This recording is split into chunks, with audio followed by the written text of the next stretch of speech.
Welcome to tonight's webinar. My name is Dan Dunford. I'm a Senior Global Marketing Manager at AlloSource and will be your moderator.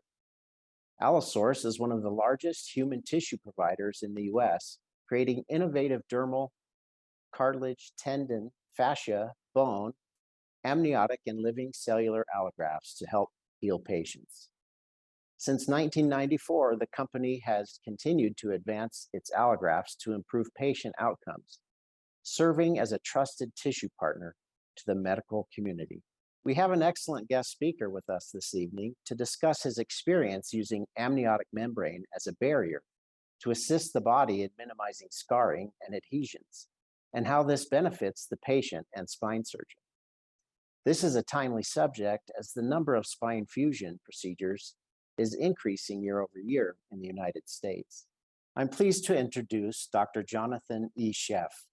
Dr. Sheff is a spinal access surgery specialist who has dedicated his practice to improving overall quality and care for patients undergoing anterior spine procedures.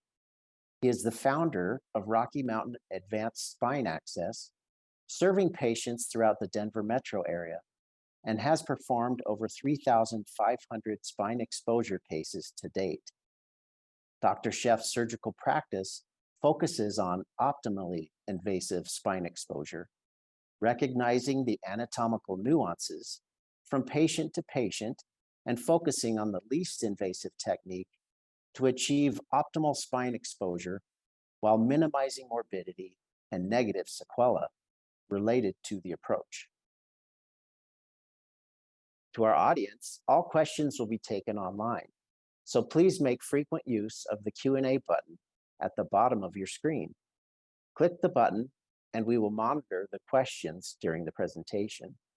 Once Dr. Sheff's presentation is complete, there will be time to answer your questions. Dr. Sheff, thank you for joining us this evening. Could you start by telling us, how did you become a specialist in ALIF access surgery? So Dan, that's a great question. To be honest, depending on how you look at it, I think it was sort of dumb luck or maybe fortuitous as far as how my practice has evolved. But I think I probably started out very similar to most people doing high volume spine exposure like myself. And that is, friend needs a helping hand. And a lot of really good and really bad conversations start that way. You know, when you go to help out your buddy, there's, with a relative lack of experience, you may be perfectly well-intentioned, but it leaves a lot of opportunity for risk and complications that arise. I really made a decision about 7 years ago to solely focus on spine exposure procedures, because I felt like for me to provide the level of care that I wanted to and felt compelled to for my patients, I had to understand these operations inside and out. But to take it a step further, I really had to hone in on spinal access surgery as a field of expertise. And I think that's a growing interest across the country, but it's something that's still severely lacking. And, you know, when you consider sort of the challenges to spinal access surgery as a discipline, I think it starts out with a lack of standardization. There really is no formal training for spinal access surgery. A lot of us, unfortunately, have to learn on the job, and much of it becomes self-taught.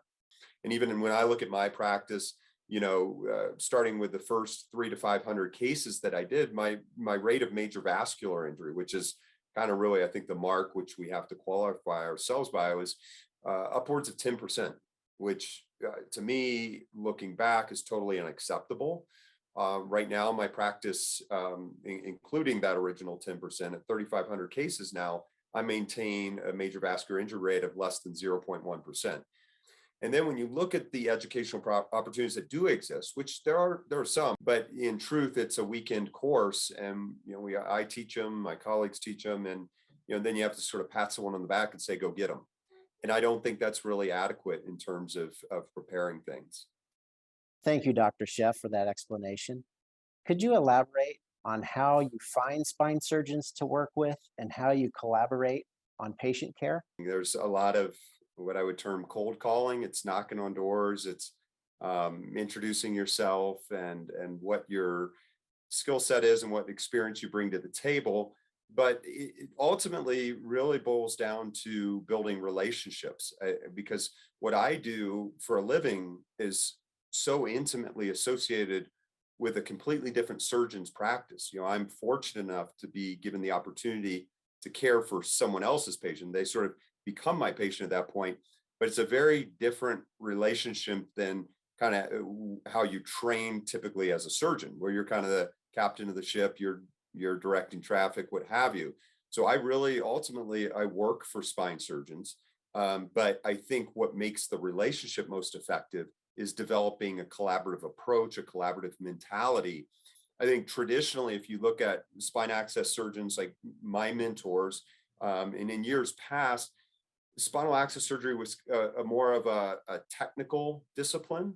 And I think we all approached it in a very siloed fashion. So, spine surgeon does spine surgery, access surgeon does access surgery. So when I made the decision to really focus in and say specialize in spine exposure, I have to understand spine surgery because ultimately this is a spine procedure. The outcome is defined by the quality of spine outcome. As part of your current collaboration, how does a spine surgeon benefit from working with an access surgeon in an ALIF procedure? So I think when you build that relationship between a qualified spinal access surgeon and a spine surgeon, I think first and foremost, the impact is intended to increase the safety and decrease the relative risk and stress on the spine surgeon themselves. Let me absorb a lot of the thought process and the technical demands of mobilizing the great vessels and exposing the spine, regardless of complexity, so that the spine surgeon is able to do what he does best. Let me deal with all the soft tissue, the blood vessels, and all the risk that's incurred with that to afford an excellent wide midline exposure to the spine. I think that the second element of benefit to spinal access surgeons as a whole is to really minimize the risk of the approach, reduce the morbidity of getting down to the spine. That means smaller incisions, less tissue trauma, rare, if any, vascular complications specifically, but also the other complications that are associated with these procedures. So in my practice, I've taken it a step further and developed a risk stratification protocol and tool, in part what you see here, that focuses on patient-related factors, things like past surgical history and the nature of those histories, past spine history, et cetera. But then also really puts a great emphasis on utilizing imaging as an objective tool to define patient relative risk for each individual patient, and also address the surgical plan or approach plan that will benefit the patient maximally and reduce risk as well. We found that there's three critical objectives or components to imaging review. First being skin to spine depth, which we'll talk about here in a second. The second being the absolute location of the blood vessels relative to the spine. And the third being we term it the retrovascular fat plane. Basically, it's sort of a white stripe or a fat pad that you can see readily on MRI if you're looking critically for it. And it represents a relatively preserved surgical plane to utilize to move the vessels out of the way. It stands to reason, hopefully, that the skin to spine depth is the most important independent predictor of risk and complexity when doing anterior spine work. And it really drives my decision-making process for how to approach the spine. If we need to do another position, like a lateral position surgery, these things are all tied to that. But I think the key is, again, going back to being objective, being as objective as possible, and understanding that there are physical limitations to approaching the anterior spine, namely the physical depth from the skin down to the spine. So instead of using kind of arbitrary measures or things like BMI, which is a poor surrogate for the real question we're asking, which is how does the patient wear their weight? We use CT scan preferentially in larger patients to define that exact dimension, skin to spine. So that allows me to tell a spine surgeon, to tell the patient, one, the feasibility of the operation as planned, two, the relative risk and level of complexity associated with it, and three, very practical things to communicate with the spine team, like How long is the procedure going to take? Is it going to take longer? Things of that nature. It also ties into the element of what we term the subcutaneous to visceral fat ratio. So oftentimes we associate that with male body habitus versus female. In this case here, you have a BMI of 41 male patient and a BMI of 41 female patient on the right. You can see their body habitus appears totally different. Female habitus tends to kind of flatten out and reduce that distance potentially to the spine, whereas the male body habitus is typically sort of that round or protuberant abdomen that doesn't move at all, no matter what you do. So they're very different dynamics. I think, again, the way to be most objective here is to look at the subcutaneous to visceral fat ratio, not necessarily male versus female. The retrovascular fat plane piece that I mentioned, again, this is information that I get off of a T2 weighted axial MRI. So if I'm working with a spine surgeon or new colleague, this is the first thing I'm going to ask for is, can you please send me images or give me access to the patient's preoperative images? Stands to reason no patient's going to have spine surgery without some form of pre-op imaging. A lot of patients have an MRI. And again, the value add of that is being able to recognize that this little white stripe on the left-hand image that lies behind the left common iliac vein tells me that I can readily move that vein. So regardless of the fact that the vein's not in a great position, it's completely covering the disc, I have that secondary piece of information that says I can really lift it right off the spine and relocate it safely and accomplish a safe wide midline exposure, which is my job. Whereas on the right, when that fat plane's absent, that should raise huge red flags about the ability to accomplish the operation safely. And that's a case where I start really considering alternative approach options because I know that this vein is going to be essentially fused to the spine. Not at all to say you can't still do the operation directly anterior, but again, this is how we, I think, need to think about this operation much more critically and objectively to define how our approach is going to impact on safety for the patient. The last piece is, again, just I tell patients, this is just the way God made you. I can't really control where your blood vessels lie relative to the spine, but what I can do is accurately predict risk and complexity based on the relative ratio of bare area in the front of the spine relative to the nearest venous structure. Really important concept here is what we're looking at is a midline corridor, because that's where we need to put our implant. And we're looking between that midline corridor, the ratio of bare area to the nearest venous structure. So assuming that there's not severe peripheral vascular disease, arterial disease, that becomes a very reliable standard to predict complexity and risk in our patients. Again, you can see if more of the front of the disc, the anterior portion of the disc, is covered by vein, it can, I'd say, imply at least a more complex operation. I'm going to have to do more work mobilizing that vein, and the relative risk of injury to that vessel goes up. Thank you, Dr. Sheff. Could you elaborate on how you mitigate the risks of the adhesion with the vascular system? Good question, Dan. Obviously, the implications of adhesions to vasculature, specifically venous structures immediately adjacent to the vein, very much impacts on what I do, and moreover, the safety and risk and complexity of what I do. Going back to that slide where we look at that fat plane behind the vessels, that is the best surrogate marker I have preoperatively to say there's a lot of scar tissue here that I'm going to have to contend with as I go to mobilize the vessels. Now, you take that a step further, because we're talking here about native operations. This, say, first time the patient's had a procedure on the front of their spine. In a perfect world, that would be the last operation they have on the anterior portion of their spine. The reality and the statistics of it all would say that that's not always the case. And I'll tell you, my mindset around this whole topic changed right around the time where I decided to shift my entire practice focus to make a living off of doing these procedures safely and effectively. And the issue really for me became the recognition that first index surgery, while it's critical that we do it perfectly and get a great outcome, the harsh reality is things don't always work out that way. And whether it's a case that I did initially or someone else did, I have to look at it as I'm prepared to come back into the space should things go awry. So my mindset really totally had to shift to thinking 2, 3, 5 steps down the road when I'm doing an index operation.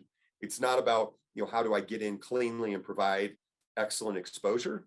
It's how do I approach these tissues, mobilize these vessels in such a way and plan to be able to get back in should the need arise. Now, obviously, perfect world, it doesn't, but the statistics would tell you it's at least 1% of the time that you're going to be back there.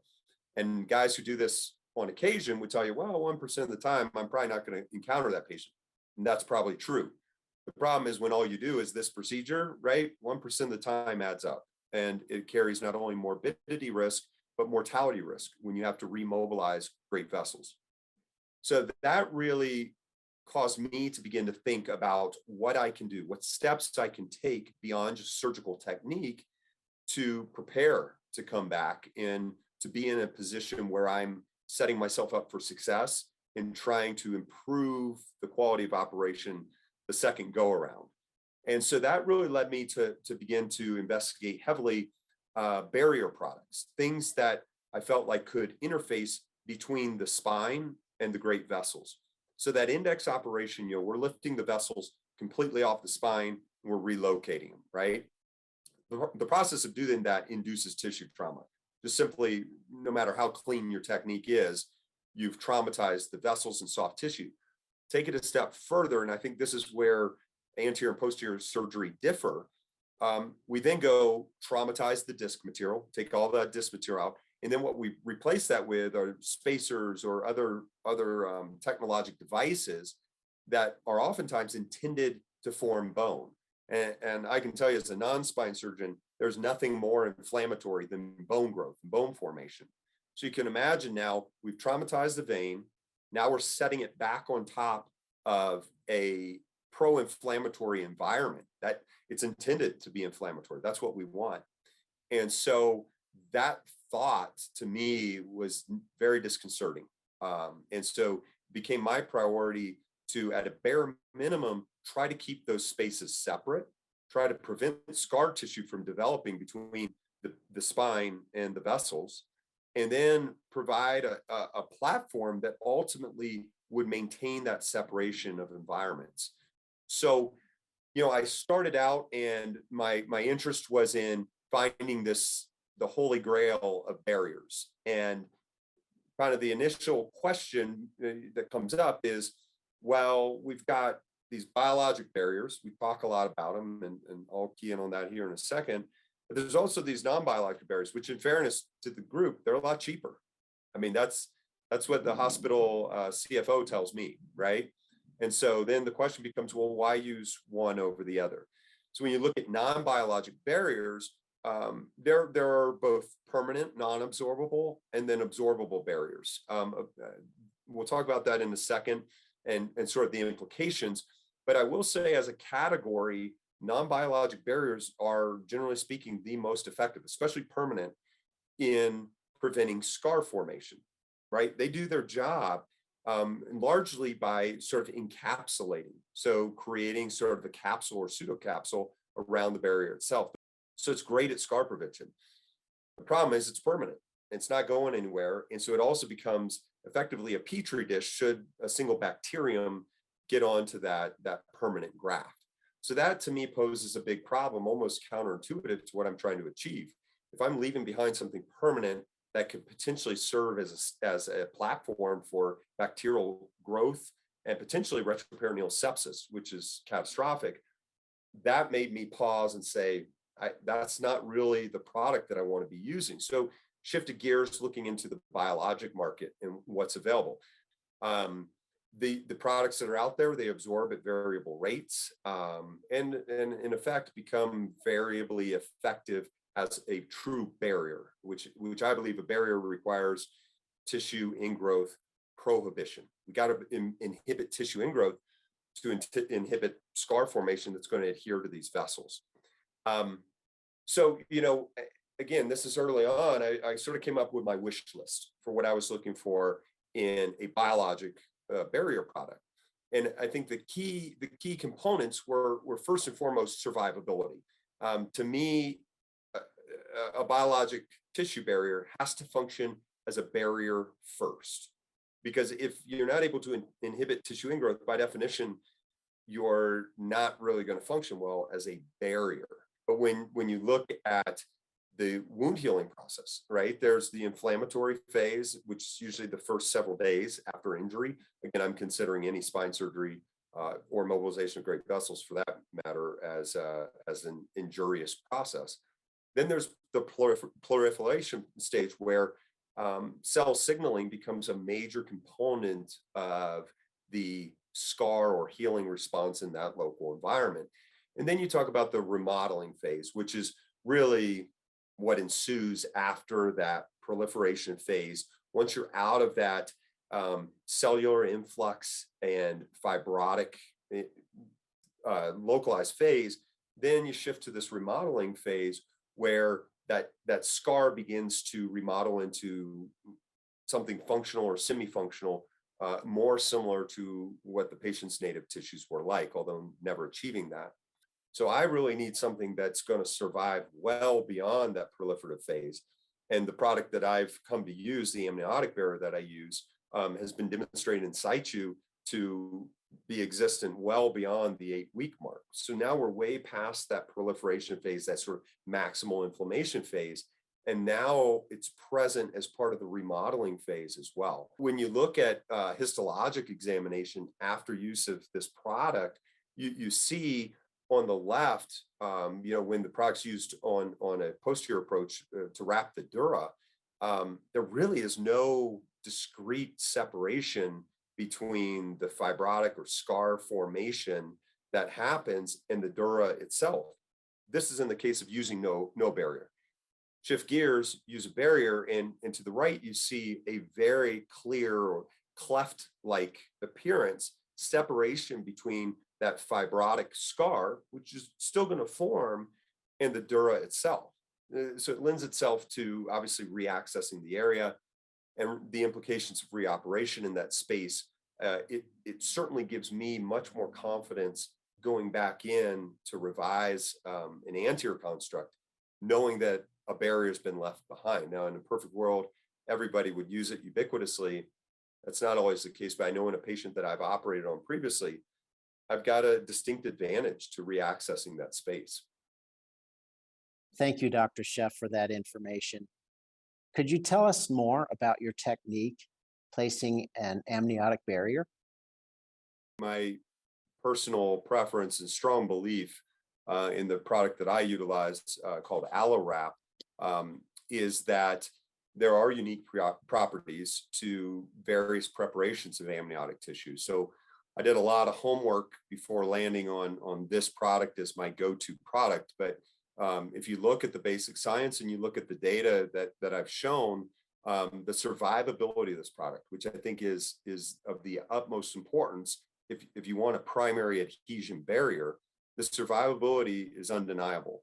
In my personal practice, I have gone back in for revision operations in cases where I've already operated on that patient, and I found viable product, histologically viable product, up to 9 months post-operatively.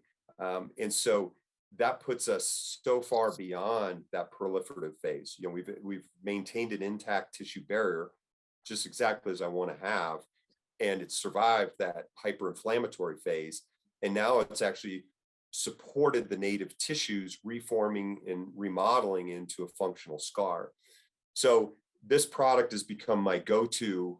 And as you can see here, it comes in a couple of different formats. Basically what's termed a wet, so it's kind of pre-soaked in saline, and a dry. The dry, I think, scares a lot of people off because it definitely looks tissue paper-like, and it is fragile. If you ripped at it, it would tear. But I find that I actually like the dry product in the setting of anterior spine exposure because it tends to absorb the local fluid that's developed from the operation and then easily conform and almost stick to the spine preferentially. So my technique of application in any given procedure is I actually just lay the product down flat on the spine, and you'll notice to the right screen is the left common iliac vein that's been mobilized and exposed. And so I'll quite literally go in with a pair of DeBakey's here, and I'll pick the vein up off the spine, and then I'm just going to tuck the tissue barrier under the vessel itself, so that when I let the vessel back down, as you see here, the vessel's nice and happy. And it also ends up providing that additional mechanism of adherence, sort of pressing the barrier against the spine, so that I don't have to physically fixate the barrier with suture or tacking material. And then I really just use the peritoneum itself as the secondary reinforcement for that adhesion barrier. So when the peritoneum rolls back over the barrier, it really snugs it into place. Again, in my professional experience going back in and revising these cases, the barrier is remarkably intact, and it's remarkably in the same location where I left it. So I find that to be a very, very advantageous technique. Now, obviously, you could stop short of the extent of coverage that I'm getting here. But again, I'm really focusing on not only adhesion prevention, but truly separating those local environments, so that I have these fragile soft tissue structures separated by a physical barrier to that hyperinflammatory bone formation process that's going on in between the vertebral bodies. Thank you, Dr. Sheff, again. The discussion thus far has focused on ALIF procedures. However, are there other spine procedures where adding an amniotic barrier may be beneficial? That question is pretty broad reaching. And if you look at the literature, there's really a paucity of data as it applies to anterior spine procedures. Where the data really lies, and I think is very, very valuable and at least suggestive of utilization of barrier products, is actually in posterior spine surgery. The hard part in a lot of posterior procedures is the incidence of revising or returning, reoperating in that space. We know that if you have to reoperate in the space, the risk, the complexity skyrockets, and so too does the cost. But it's hard to pin down who's that one patient that's going to need reoperation, right? My strong feeling, at least with the mortality concerns and implications of anterior spine surgery, is that we should be using a barrier product in every patient. In the posterior spine, I don't think there's any debate as in regards to literature and the science of utilizing barrier products in laminectomy sites, in microdisc sites to separate the dura from the adjacent disc material, and then also for nerve wrapping as well. I think the implications relative to epidural fibrosis and chronic pain makes a strong statement towards being intentional about how we protect those tissues during the recovery phase from surgery. So that's where I'd encourage the audience to really do a deep dive into the product you're using. Dr. Sheff, thank you for sharing that. Can you provide any concluding thoughts or recommendations on the use of amniotic membrane as a tissue barrier? I think the last thing I would bring up is really the cost implications of biologic tissue barriers, because without fail, that's the go-to question that comes from our new product committees, our purchasing entities related to our practices. And I'd simply point out that while the cost of an amniotic tissue barrier may seem high on the surface, what we really have to consider is the actual cost of scarring. Can we put a number to that? I think we can. When you look at the data that exists around failed back surgery syndrome, which has a little bit of a nebulous definition, but it's really intractability or inability to progress to a more functional status following spine surgery that ultimately winds up in reoperation or need for reoperation. When you look at the numbers, 40% of patients who undergo an index spine operation will fall into that category. It's a high number, and I think the most common cause that's referenced in the literature or rationale is epidural fibrosis, particularly for posterior spine procedures. Obviously, in anterior spine surgery, it's fibrosis to major vascular structures that may be prohibitive for reoperation. If you consider then that 10% of all patients undergoing spine surgery will ultimately need revision, says to me we're going to be back in these spaces, and we have to really think critically, not how we do the index operation, but how do we do the index operation to present the safe opportunity to re-access that space if reoperation becomes necessary? If you consider that the annual healthcare costs associated with failed back surgery syndrome, again, that includes pain management, that includes imaging, that includes rehospitalization, reoperation. When you total it all up, it's a $20 billion a year spend in the United States alone. So that's kind of my frame of reference when I have to go to a new product committee and justify my use of a human amnion barrier product as it relates to my practice. So I'd encourage the audience to kind of think holistically about this process and the decisions they're making in context with their patients. And I imagine most of us, if not all, will see the value of utilizing tissue barriers more often in our practices. That was an outstanding discussion. Thank you again, Dr. Sheff, for a great class. And thank you to our audience. Thank you also to Orthopedics This Week for hosting this event. Finally, a recording of this webinar will be available over the next couple of weeks at allosource.org and otwbroadcasting.com. So please watch for that. Should you have any questions, please reach out to AlloSource at the contact information shown. Have a good night and thank you for your time. This concludes our webinar.